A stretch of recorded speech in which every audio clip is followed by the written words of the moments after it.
Le rendez-vous. César Bastide consulte sa montre. Le cadran lumineux indique 9 heures. La nuit, douce, baigne dans la senteur parfumée du foin. César attaque la petite côte, arrive sur le plateau.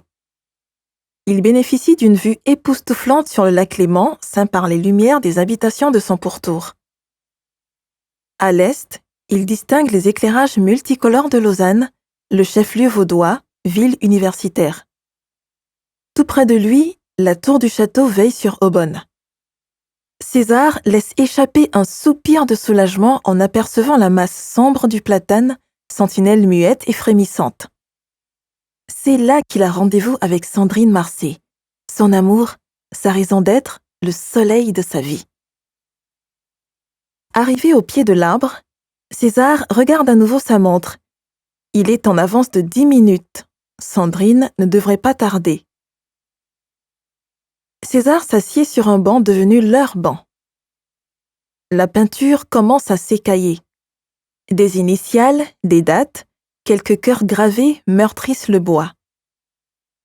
César admire le panorama grandiose que lui offre la côte savoyarde.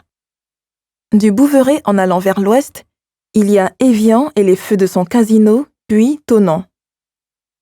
En direction des sommets des Alpes, les lumières se raréfient. Parfois, une voiture, luciole mécanisée, éclaire une route invisible. L'emplacement de Genève est signalé par une lueur orangée. Tout en tirant sur sa cigarette, César se perd en pensée.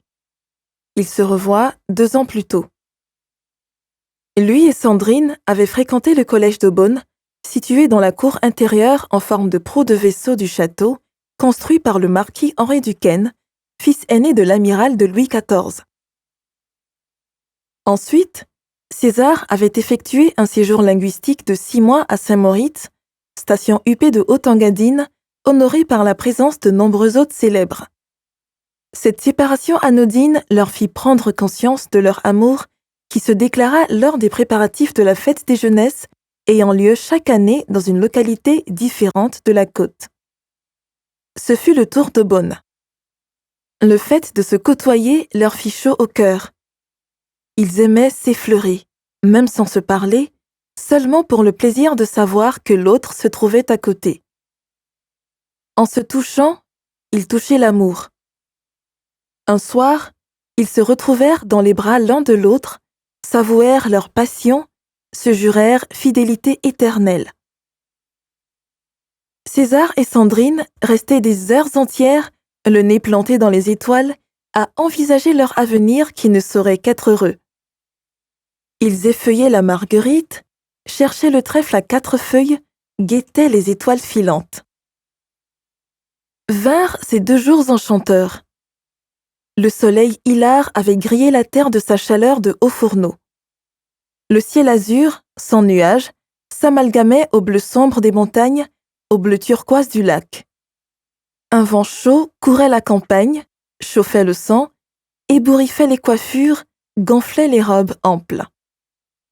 Des cascades de lumière se déversaient sur les fleurs des champs, les oiseaux gazouillaient. Devant chaque maison se trouvait un sapin garni de roses en papier. À l'entrée de la localité, un magnifique arrangement floral souhaitait la bienvenue aux participants de ces festivités. La place des sports offrait un carrousel pour les petits, un train fantôme, le grand S, des autotamponneuses aux couleurs vives, des balançoires s'élançant loin dans la profondeur du ciel, l'inévitable stand des saucisses grillées, celui des sucreries, une cantine.